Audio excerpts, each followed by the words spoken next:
But some of them do certainly share some traits and characteristics and considerations in the way that we might um, consider them in the counseling sphere.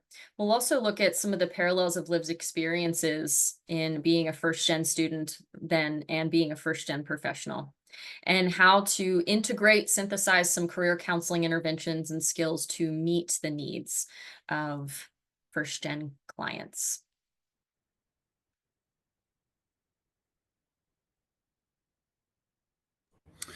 So, in the chat, this is your experiential portion of the show.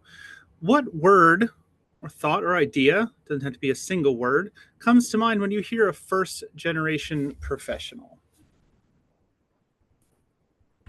Open up the chat here. Perseverance. That's a great one.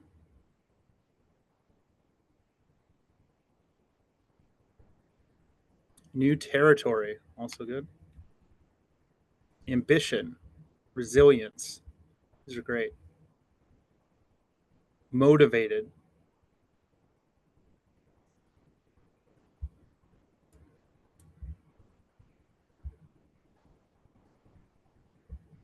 Awesome. Those are great. Thank you. Those are sometimes not the first words that come up for folks who I see Ryan laughing as a first gen student and as a first gen professional. He's like, nope, didn't think about myself that way. And certainly that can be the case for many. Certainly there are challenges, right, when entering and moving through university life. So as a first gen student, you're the first one in your family going to college, and we'll operationalize these a little more in a second. But university life and starting that process is really stress inducing, period. But to really have a lot of question marks about what this looks like, and perhaps not having others in your family or those that who you are close enough to speak to have a sense of what this looks like, feels like, expectations, etc. Ooh, that's like an extra backpack to carry. And then graduating and moving into the workforce, then first gen folks might find themselves in situations that they entered into when they came into college in the first place. So now they're out into the workforce and they're a first generation professional, which again, we'll talk a little bit more about in a second. And so what our role here is understanding some of these challenges, these unique challenges, but again, like you listed in the chat, these really unique and beautiful gifts that first gen students and professionals come with and play out in their career development. So when we talk about a first gen student, it's someone whose parents or caregivers did not complete a 4-year college or degree. And it doesn't have to be a 4-year. Sometimes it's not completing a 2-year. The definition of this has changed. It depends on sort of where you look at it. And some have expanded that to include maybe parents, again, who have had some college experience, or other folks in the family might have degrees, but maybe not within that nuclear family, or that you have a lot of exposure to. And then a first gen professional is someone who is the first, and again, in their immediate or nuclear family, to enter the professional workforce. And by professional, we don't mean like you have to go and work in an office or in IT. We don't really mean that when we say professional. Really, it's just a type of workforce, a type of trade that is in some way kind of culturally sanctioned to be at a higher level, a more skilled level than parents or others in your family. Yeah, so whenever we start thinking about what are those uniquenesses of those first gen folks, I think whenever I was looking at this slide, I wanted to sort of put you in a scenario. And I want you to think about those times in your life when you walked into a situation. Maybe it's your first presentation. Maybe it's that first day of college. Maybe it's that first time in class with someone, or those experiences where you walked in and you really felt like, wow, I'm alone. Um, those are the experiences that you can expect from first gen folks. But from that sometimes comes great things, right? So whenever we walk around like that, and most of our experiences are new to us, we tend to, and you all said it earlier, you tend to be really resilient. Over time, you become resilient.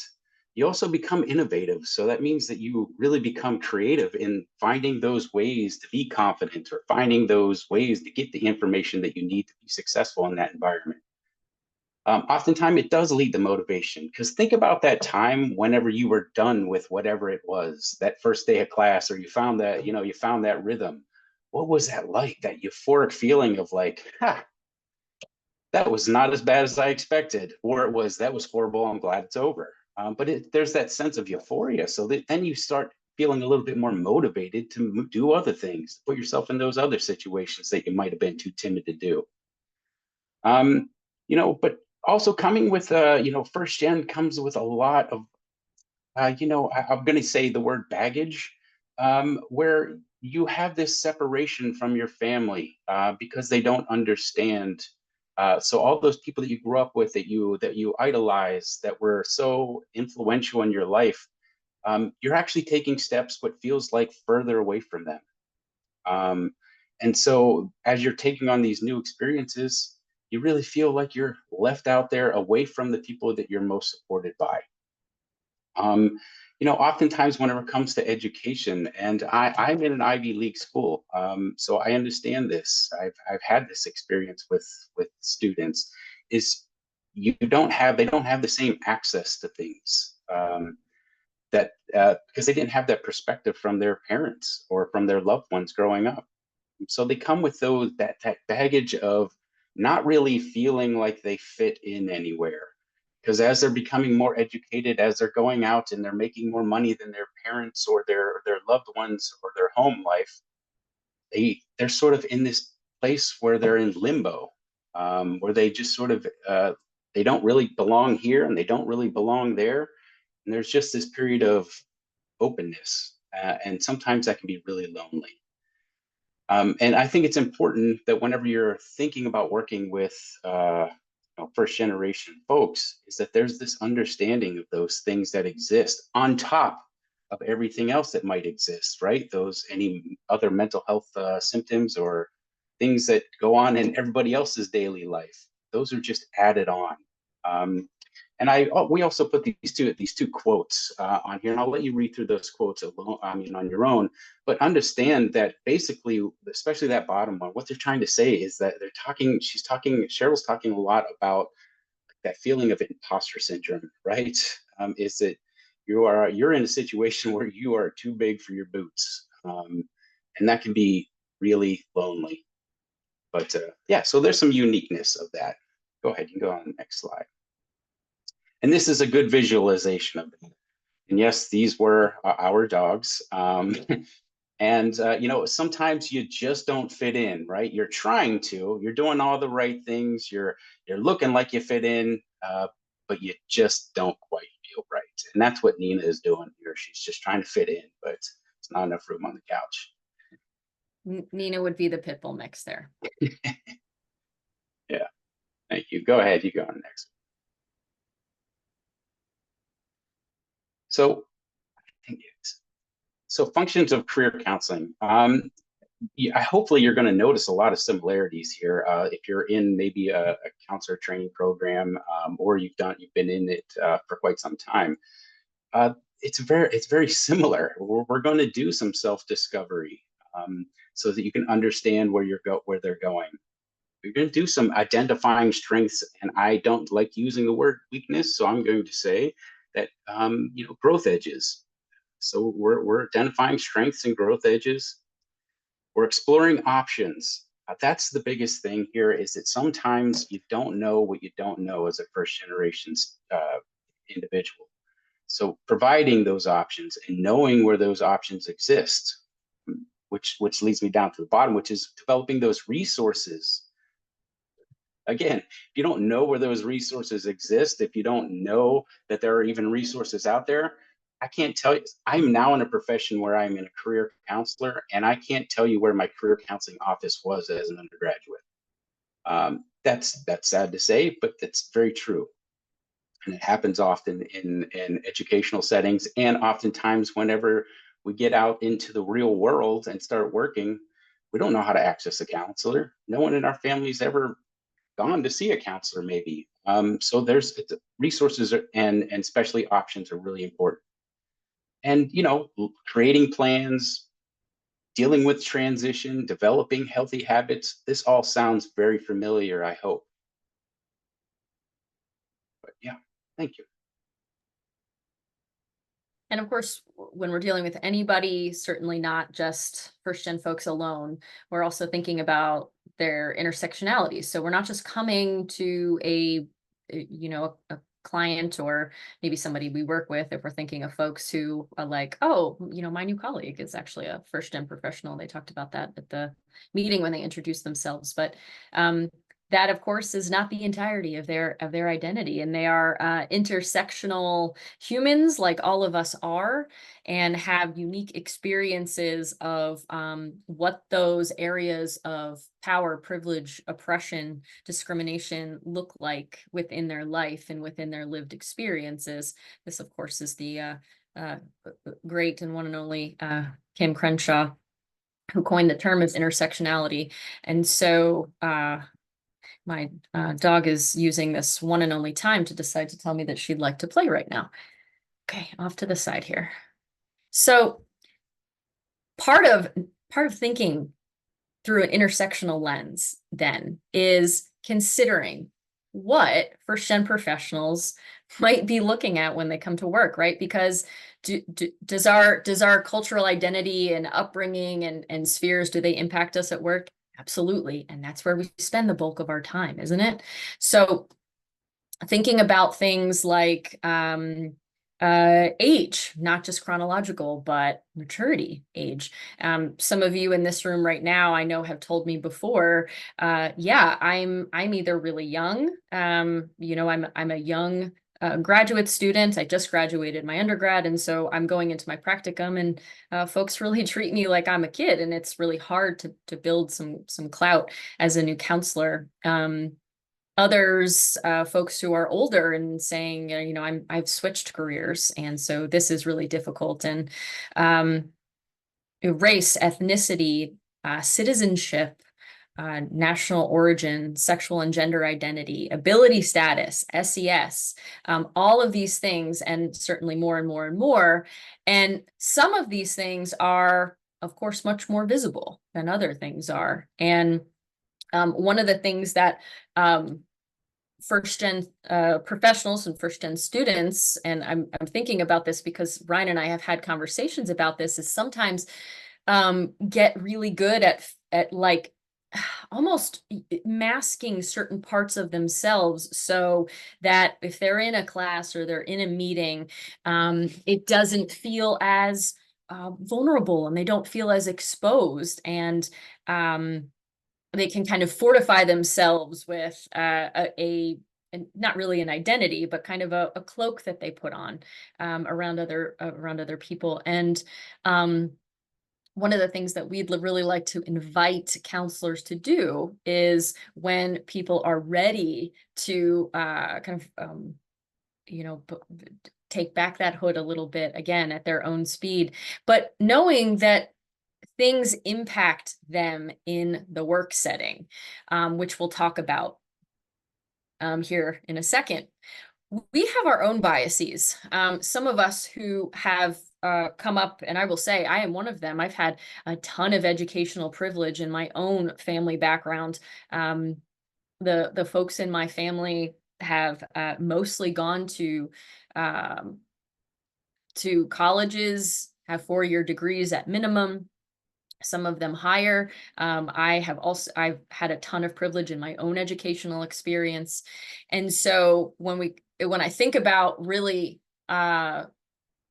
seeing in somebody's lens some of what this feels like, I have to look at my own values, my own biases and lived experiences, and ask myself how those interface. The other thing that we think about is just career counseling is career counseling, but it's not just that. There are things about people's, emotional, spiritual, existential lives that come into the conversation because they have to. Because when we talk about work, people are really invested in finding something. Not always. Sometimes it's like I get a paycheck and done, and then I'm done and I go home and that's my life. But I would say more people than not think about work as a way to right? It's a vehicle to be who you are, to further bolster and augment the gifts, the talents that you have, and what it is that makes you feel productive. And so when we're feeling anxious, left out, isolated, frustrated in those settings, then we certainly bring those up, right, in career counseling, and also how to have conversations maybe with the people that we work with. Yes theory, we'll discuss that a little bit because we've selected a theory to kind of walk through as an example. And as our keynote speaker said this morning, it's also really about the relationship first and foremost as the catalyst in how we become the best listener, the best advocate with and for our clients, taking the time to understand their lived experience. And I can't stress this enough, believing microaggressions that might happen to them in the workplace. So often I've done it myself. So I don't mean, hey, those counselors over there. I dare to say we've all maybe at some point in our careers done this in this room, and even in our heads saying, well, is this person personalizing this? And maybe they read it the wrong way, right? I took this quote out of a really great qualitative study that's quite current.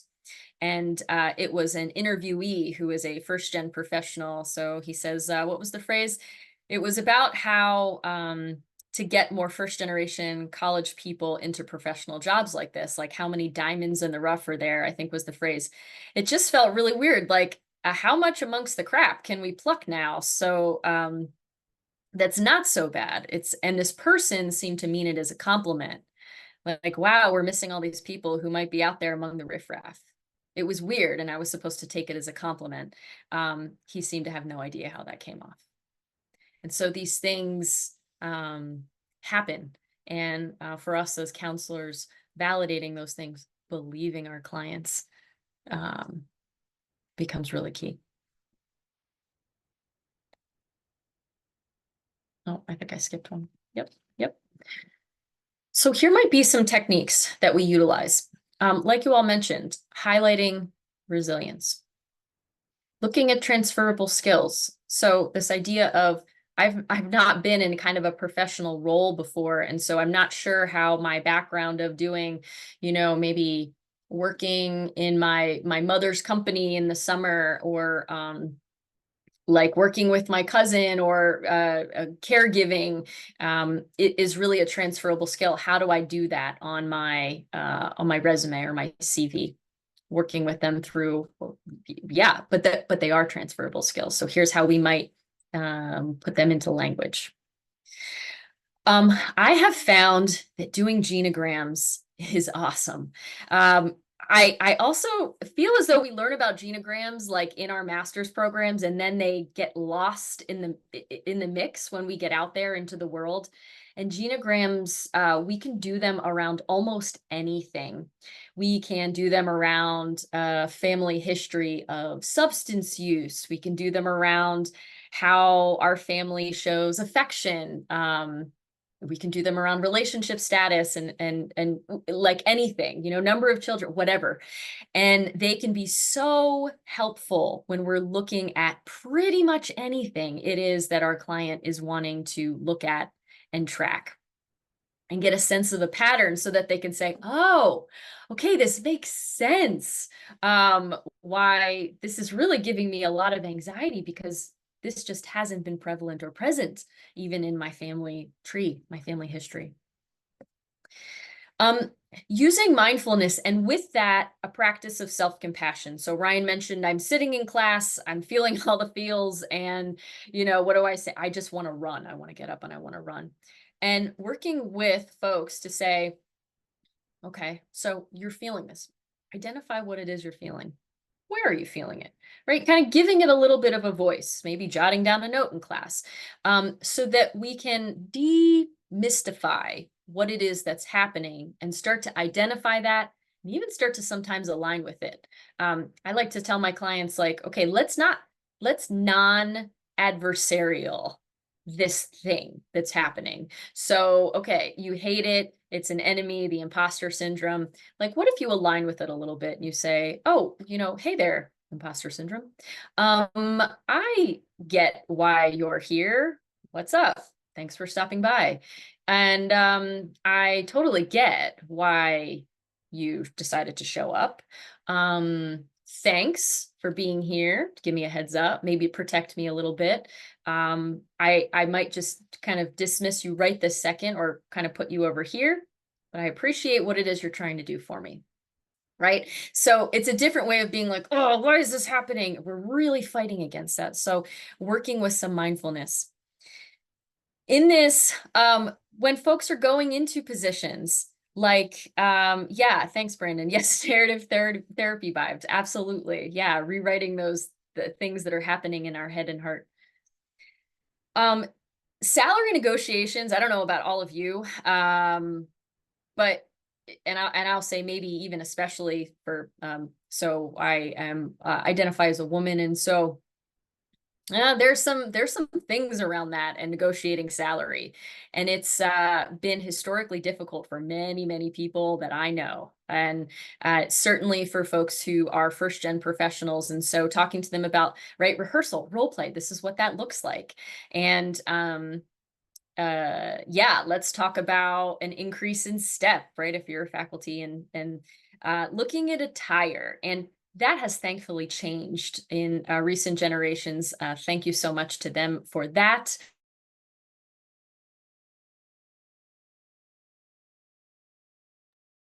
Oh no, I think Liz froze. That's thankfully because of our inner spotty internet at Ithaca. Based on There you go. You're back, Liz. You froze for a little bit oh, there. I did. Okay. Yeah. And so talking to folks about what is it in a way that you can express yourself that you feel confident and comfortable, not feel like you've got to fit into this very small box of what people should wear or how they should, the bag that they carry, the shoes that they wear. So essentially, what is it that you want to convey as a professional? That's very different than what I learned coming into the workforce, which is you have to wear this and you have to act like this. Taking, of course, into mind, like I said before, cultural context and addressing imposter syndrome. This is a really big one. So inherent, not inherent, but potentially infused in imposter syndrome. And those of you who are new counselors or in the program might be like, yep, I know this. Self-doubt, fear of failure, fear of success. It's almost like I'm so ready to fail, I just assume I'll fail, that when I succeed, this is really disconcerting. And it also, like Ryan said, there might be things in my outside life that I'm distancing myself from almost if I start to see myself as successful in a different way. Downplaying achievement, sometimes overworking. Yeah, Ashley, self-sabotage could absolutely come into play when we're talking about imposter syndrome and some of these tenets. Attributing success to external factors. It's one of the reasons when, folks give you a compliment, start practicing saying thank you because you're modeling for other folks that it's okay to take credit when people thank you. It doesn't mean you've got a big head. It means somebody's taking the time to express their appreciation for you, and you can honor them by saying thank you, and not just, oh, I really didn't have much to do with that, and it was really all of them, or I just had a good day, I lucked out, right? Thank you. And comparing to others, right? And a lot of the times that's others that too may have come with different sets of resources or access, or some of the things we mentioned earlier.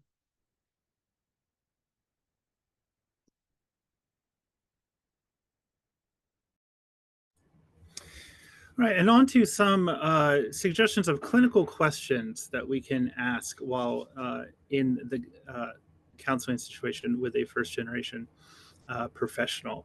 And of course, we want these to be open-ended questions. If you're in 525, boom, we just learned about this. So yeah, kudos to that. So what is it like to be the first in your family to have a job that differs from those who have come before you?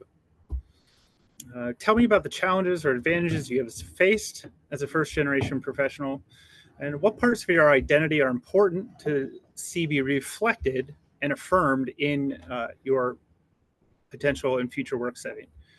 What does success and failure mean to you in the workplace? I think that's probably one of the most important ones for sure. What do you look most forward to in the workplace, and what gives you the most trepidation? Right? And do you think being a first generation professional has helped or hindered your career progress?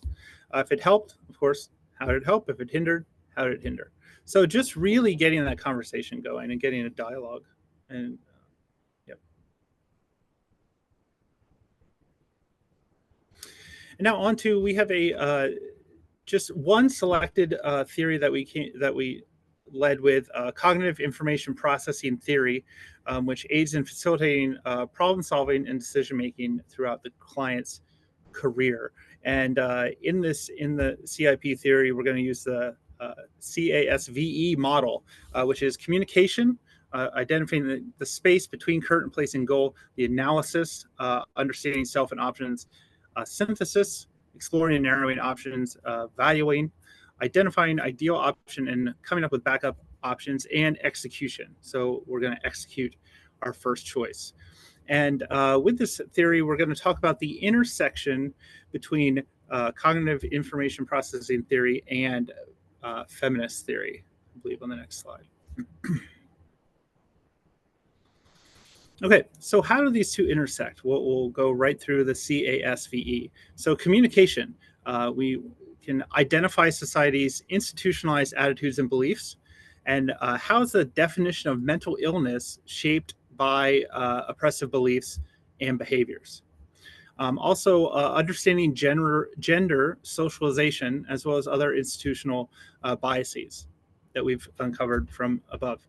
Analysis, how does a client's worldview and lived experiences affect their career outlook?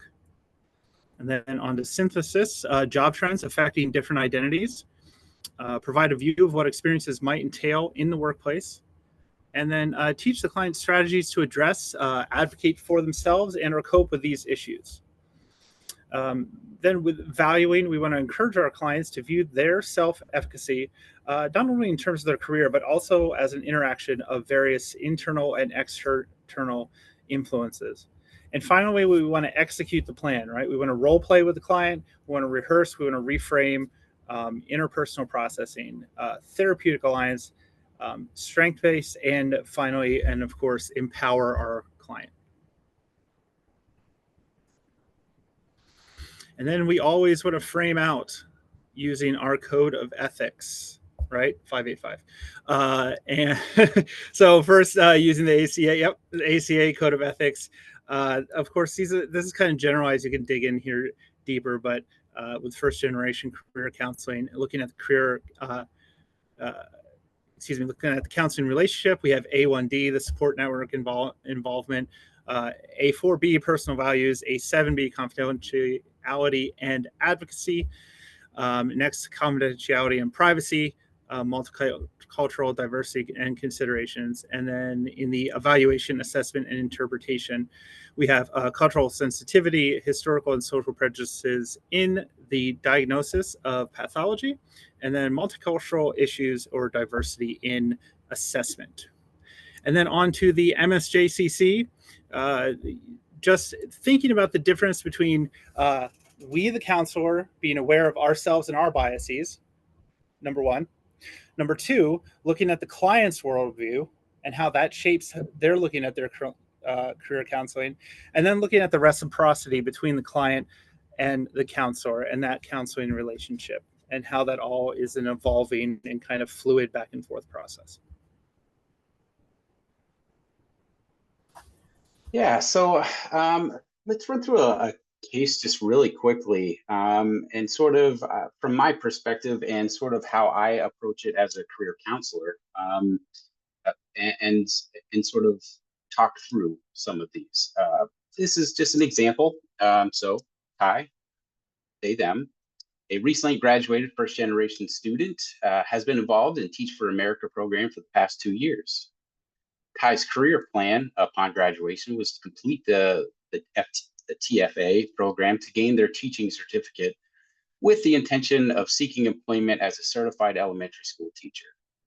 Recently, Ty has decided that they did not want to become a teacher and is struggling with their next career move. Ty's biological family consists of their mother, who works as a dog groomer, and their 2 younger siblings, ages 10 and 12. Ty's biological father is no longer in their life. Ty is coming to seek career counseling after being referred by a TFA mentor. Yeah, this actually is pretty close to sort of how this has actually played out in the past. Looks like we lost her. Hopefully that was Liz. Yeah, there she comes. So whenever we're looking at how to move forward in terms of career counseling, there are some considerations and some things that we're definitely going to look through. Liz, did we lose our presentation?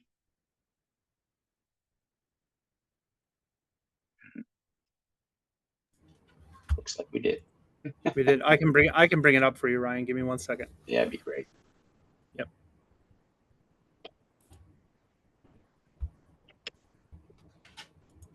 Just while we're waiting for that, I did want to go back and sort of talk through one particular thing, and it was the importance of career. I mean, like sort of job and identity and self-identity. Oftentimes, whenever in terms of first gen professionals, thinking about like them identifying or recreating their own identity, because basically that's what's occurring, right? They're moving into new scenarios, new and involved in new things, and they're reestablishing their identity.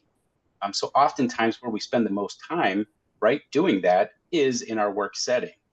So oftentimes that's the importance of that employment piece of things. So maybe losing a job, maybe for some is like, okay, this is a transition. This is something that is positive. But oftentimes with a first-gen student or with a first-gen professional, it's something that is very devastating because it is part of themselves. It's part of how they were establishing their own identity. So that's the importance of that employment piece. So let's get back to it. So in terms of clinical response, whenever we were talking about Ty, again, these are they should be really familiar to you, the self-assessment and reflection. But I do want to take a step back because what I didn't put on this slide, embarrassingly, is what we've been talking about pretty much the entire day, which is listening first. Taking that time to listen, understand, and then being able to move forward with some of these interventions that we're talking about, like self-assessment and reflection. Exploring alternative career paths. So sometimes that's not as easy to understand because that might take some educational type of conversations that occur. Leveraging the TFA resources. Oftentimes there's a lack of resources. So being able to utilize the resources that are currently within their lives, be able to establish a good networking situation. Skill development and further education. So that bleeds right into sometimes we need to teach how to network and how to utilize network. Career counseling, assessments, and support services. So sometimes we need to go a little bit deeper. We need to go maybe do some real assessments, some assessments like the MBTI or the Strong Interest Inventory to really find out those strengths that exist. And balancing family responsibilities. This is an important one too. And I can tell you from personal experience, sometimes whenever you're moving further away from your family, their expectations change as well. And also there's obligations. You're seen as maybe the person that is now making the most money or that has the potential to make the most money or bring the most money back into the family. And those are all considerations that need to occur whenever we're providing some support. But you can, next slide. Next, Josh. So how can Ty's first generation student background influence their career choices? Well, as we've been sort of staying previously, is limited family guidance. There's no go back to ask someone. It's figure it out for yourself. So sometimes limited family guidance is devastating and can be. Social capital and networking. So I've said this previously on the previous slide, which is developing those skills of how to do networking. A lot of folks don't understand what networking is. And I'm not going to go into because I do have a speech of how I go into networking since I'm so used to talking about it, but I won't do that. But if you have an interest, I can show you how to network and teach you how to network. Financial pressures, as I said before, sometimes as you're in the professional realm, you start to make more money. Now all of a sudden, there's this additional pressure to continue to make more money and bring it back to your family. Cultural expectations. Josh talked a lot about making sure that you're aware of cultural expectations and how they tie in. Self-efficacy and imposter syndrome. I cannot stress enough. I know that we all have at some point experienced imposter syndrome. There are times whenever the response to imposter syndrome is just stagnation. So there's a lack of it feels like you're really your inability to move forward or move from anything.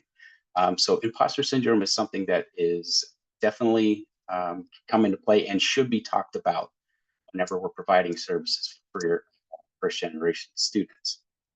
Experiential learning. Sometimes you need to coach on how to seek out additional experiences or additional opportunities like internships, things of that nature. But oftentimes in educational settings, and I actually run a program for first generation students getting internships because there's usually a lack of experience coming out of their educational experience.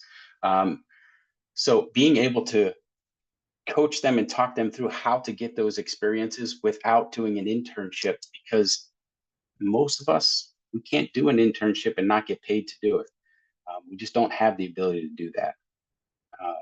So those are some things that we should definitely keep in consideration whenever we're working with folks. I think the next one, Josh. Yeah. So we're talking about resources. Let me read through some comments here. Yes, it would be interesting to know if there was college debt. Yeah, many of the programs encourage. Yes, absolutely, loan payback. So they paint this really good picture, and oftentimes, whenever you get into that, you don't realize that there's a lot of other things that come along with that. Also, I've had a lot of students going into Teach for America, and I'm not trashing the program at all, but the realistic is that the reason why it exists is to get you experience, but get you an experience where in like teaching experience, where it's not necessarily the greatest experience. They're usually tough environments. So oftentimes there's this shock of, oh, that was not what I was expecting or told what I was going to do. What do I do next? I feel lied to. Yeah, good point. So here's some resources. And I wish I could talk through them like Liz was going to be talking through them, but I can't. So I will leave those up there, and these will be ready for you if you would have access, if you needed access to them. Obviously, this will all be sent out, I believe, eventually to you all. What I'll say is that first there you one go. is a really nice. Welcome back. Yeah, well, I've been back for a while actually, but I did leave. Apologies to everyone, and thank you for the grace. The first link, the FGP initiative, is it's a site I really like. There's quite a lot of there's research, there's resources, and it's a way for first gen professionals to connect to. I think there's a listserv that's associated. This is the article that I love. There's so many qualitative snippets out of this second resource here. the NCDA, which is big in terms of career development, right? That's kind of like the ACA for career development, if you will. And let me go to the next slide, Josh. Again, thank you for doing that. Oh, well, thank you. So we'll stop and see if folks have any thoughts, questions. Take a look at the chat. Thank you, Dr. Paycheck. And also just fine with folks being like, oh, here we are at 3:45 on a Friday, and this is great.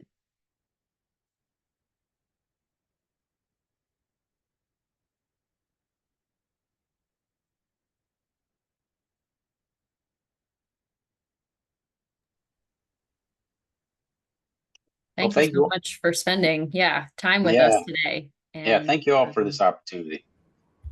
yeah. And thank you for being at the conference. So go forth, have a wonderful Friday evening and weekend coming up. We'll hang out for a few minutes.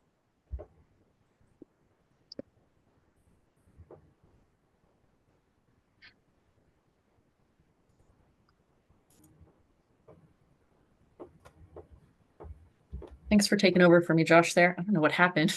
My internet or my computer was like, we've been here It's since 8 Friday. a.m., right? Bye. Yeah, it was shutting down.